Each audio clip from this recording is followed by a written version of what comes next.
9월 23일 금요일 새벽입니다. 말씀 앞에서 찬양 올려드리겠습니다. 말씀 앞에서 경외함으로 주께 홀로 섭니다. 생명의 말씀 읽고 순종해 주를 예배합니다. 기록된 말씀 힘이 있어서 진리로 우릴 거룩해 하며 거룩한 말씀 세세 영원히 복음이 되어 말씀하시네. 하나님 말씀에 두려워 떠는 자, 그 말씀에 생명을 거는 자, 한 사람 찾으시는 주님의 약속을 믿어.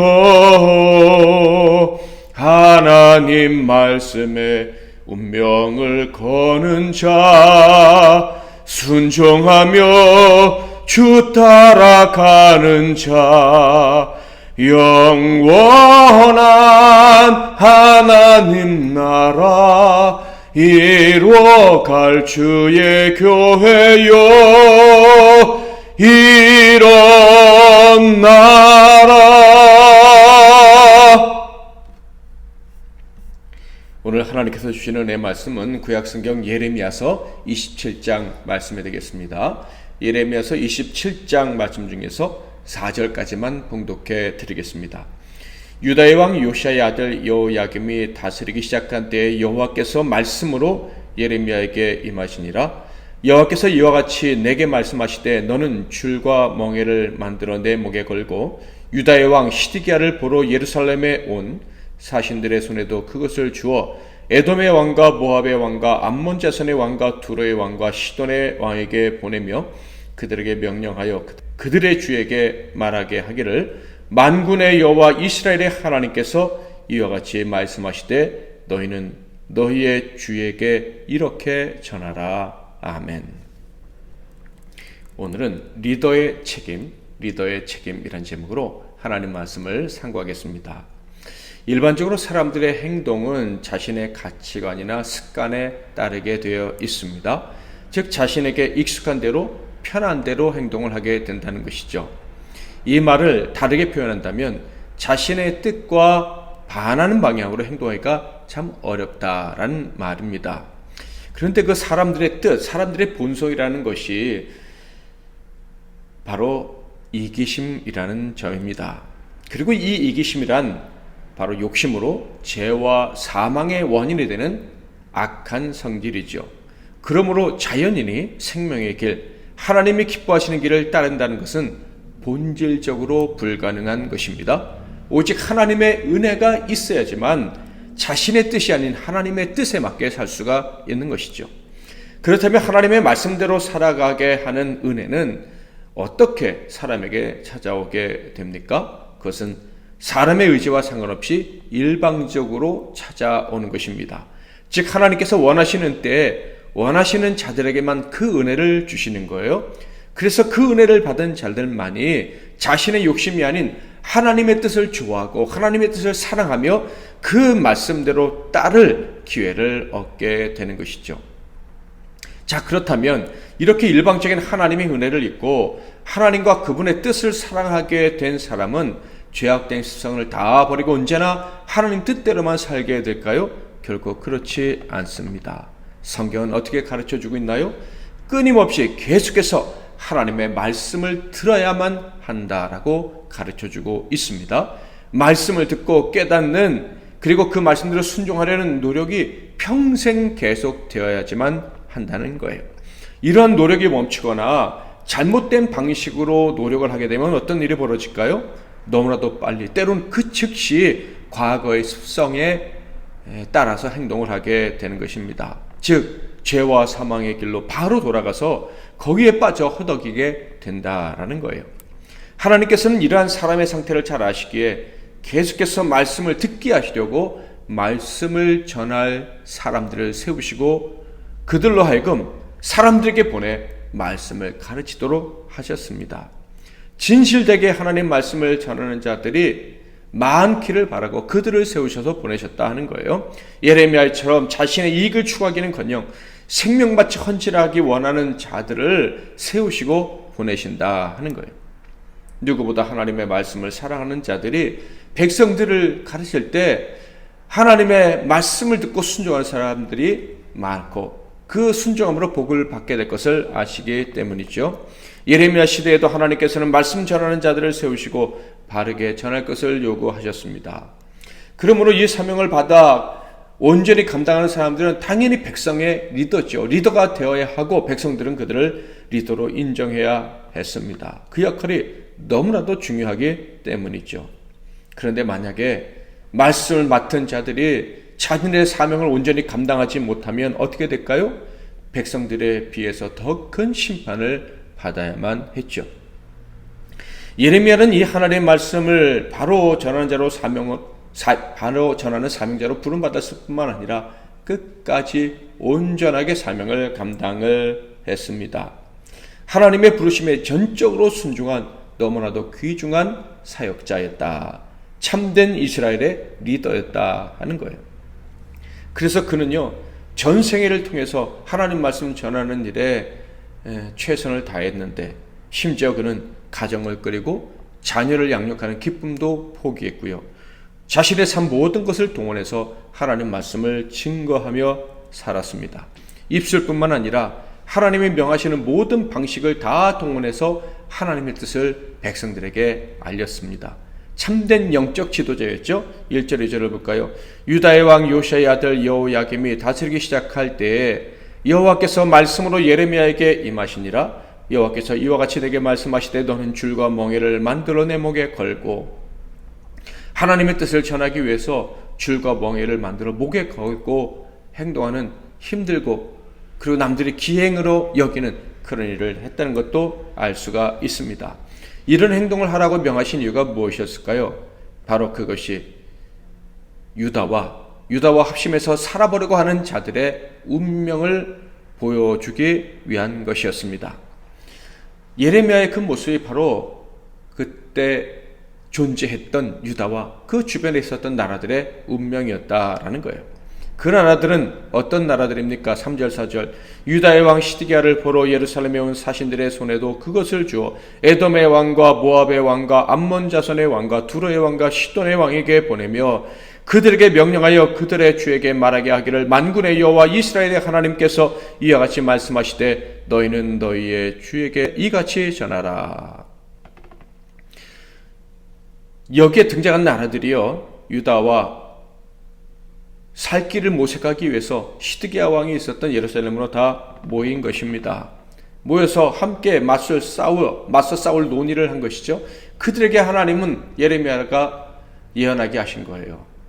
줄과 멍에를 씌운 모습, 그것을 보여주고 그들에게 그것을 주어서 너희들이 이렇게 될 것이다. 이것이 너희의 운명이야. 너희들이 아무리 모의해봤자 소용없어. 라고 알려주신 것이죠. 이렇게 알려주셨음에도 불구하고 그들은 계속해서 그들 스스로 살 길을 모색하려 했습니다. 이것은 하나님을 대적하는 것이었죠. 왜냐하면 하나님의 뜻은 이미 정해졌고 선지자를 통해서 하나님이 분명히 알려주셨기 때문입니다. 그것을 거절하는 것이니 악이죠. 하나님의 뜻은 분명합니다. 바벨론의 패망에서 70년 동안 포로 생활을 해야만 한다는 것이에요. 6절 7절 이제 내가 이 모든 땅을 내 종 바벨론의 왕 느부갓네살의 손에 주고 또 들짐승들을 그에게 주어서 섬기게 하였나니 모든 나라가 그와 그의 아들과 손자를 그 땅에 기한에 이르기까지 섬기리라. 또한 많은 나라들과 큰 왕들이 그 자신을 섬기리라. 이렇게 말씀해 주셨지만 시드기야는 무시했습니다. 그가 왕이었을 때 그 선대왕 여호야긴은 이미 바벨론의 포로로 끌려가 있을 때였습니다. 시드기야 자신도 자기의 힘으로 왕이 된 것이 아니라 바벨론이 세워졌어요. 꼭두각시 왕이었다, 이 말이죠. 이렇게 하나님께서 말씀하신 대로 역사가 착착 진행되어지고 있었습니다. 정말로 완전히 패망이 될 수밖에 없다는 증거들이 차고 넘쳤다. 그럼에도 불구하고 이 사람은 교만해서 하나님 말씀을 여전히 무시하고 세상 왕들과 살 길을 모색하려 했던 것입니다. 그래서요, 하나님의 심판의 말씀이요, 유다 왕 시드기야와 그 백성들에게 뿐만 아니라 같이 모의한 왕들에게도 임하게 된 거예요. 그들 역시 하나님의 심판을 받게 될 것이다 라는 말씀을 듣게 된 것이죠. 8절, 여호와의 말씀이니라 바벨론의 왕 느부갓네살을 섬기지 아니하며 그 목으로 바벨론의 왕의 멍에를 매지 아니하는 백성과 나라는 내가 그들이 멸망하기까지 칼과 기근과 전염병으로 그 민족을 벌하리라. 그렇다면 왜 시드기야는 이렇게 어리석었습니까? 왜 악한 야망을 포기하지 못하고 세상 왕들과 손을 잡으려 했습니까? 그것은 바로 유다에 있었던 영적 지도자들의 말과 각 나라에 존재했던 그들의 거짓 선지자들의 말 때문이었습니다. 그들의 말에 속아 넘어갔기 때문이죠. 그 악한 거짓 리더들 때문에 이 나라들이 망하게 된 거예요. 그래서 하나님은 이렇게 거짓 리더들에 대해서 말씀하십니다. 9절 10절, 너희는 너희 선자나 복술가나 꿈꾸는 자나 술사나 요술자가 이르기를 너희가 바벨론의 왕을 섬기게 되지 아니하리라 하여도 너희는 듣지 말라. 그들은 너희에게 거짓을 예언하여 너희가 너희 땅에서 멀리 떠나게 하며 또 내가 너희를 몰아내게 하며 너희를 멸망하게 하느니라. 그들은 다 거짓말쟁이니까 그들의 말을 들어서는 안 된다라고 말씀을 하십니다. 그럼에도 불구하고 그들의 말을 듣고 하나님의 말씀을 거역한다면 칼과 기근과 전염병으로 심판할 것이다 라고 말씀하십니다. 자, 그렇다면 살 길은 무엇이겠습니까? 오직 하나님 앞에 신실한 선지자, 진정한 영적 리더를 통해서 주시는 말씀을 들어야 하는 거예요. 그것밖에 없는 거예요. 그렇다면 그 선지자가 들려주신 말씀 무엇입니까? 11절 12절, 그러나 그 목으로 바벨론의 왕의 멍에를 메고 그를 섬기는 나라는 내가 그들을 그 땅에 머물러 밭을 갈며 거기서 살게 하리라 하셨다 하라. 여호와의 말씀이니라 하시니라.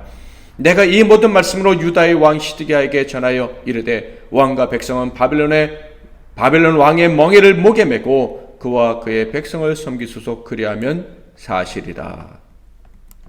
오직 바벨론에 항복하고 포로 생활을 받아들이고 그 땅에서 살기로 마음을 먹으면 살 수 있다 라고 이야기를 합니다. 당연히 망하는 것이 하나님의 뜻입니다 라는 말보다는 살 수 있는 길이 있습니다 라고 말하는 것이 듣는 사람 입장에서는 더 하나님의 말씀 진리처럼 들릴 것입니다.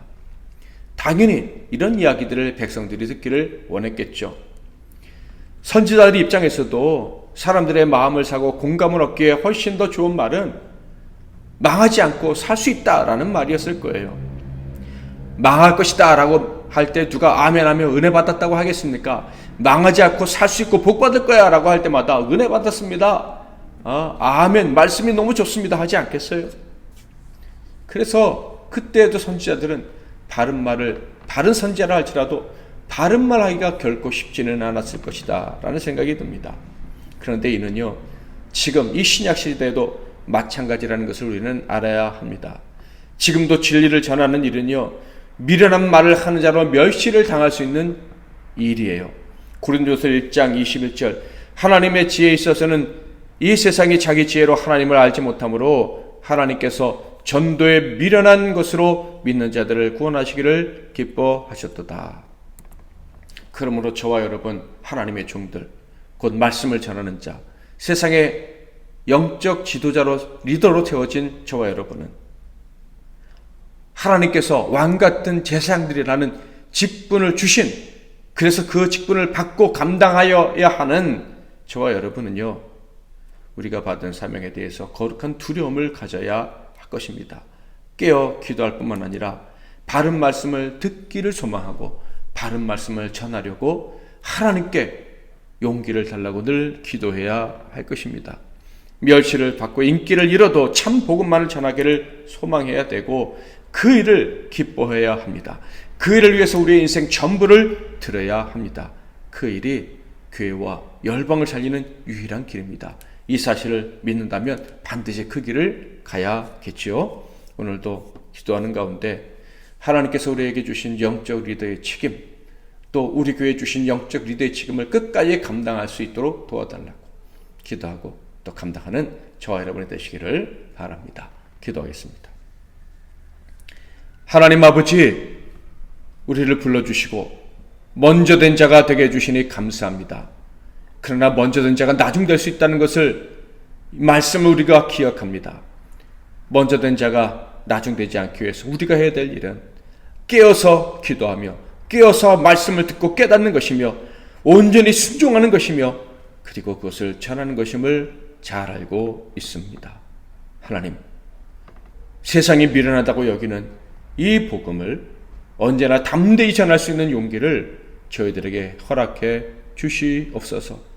거짓 선지자들의 말에 속아서 거짓 축복론에 속아서 진정한 복음과 복음에 합당한 삶을 잃어버린 성도들이 있다면 우리가 깨우고 바르게 인도할 수 있도록 도와주시고, 그런 성도들이 모인 우리 MC나는 교회가 시대를 밝히고 시대를 바르게 인도하는 사명 감당할 수 있도록 은혜 허락해 주시며 나아가 열방을 살리는 교회가 되게 하옵소서. 예수 그리스도의 이름으로 기도하옵나이다. 아멘.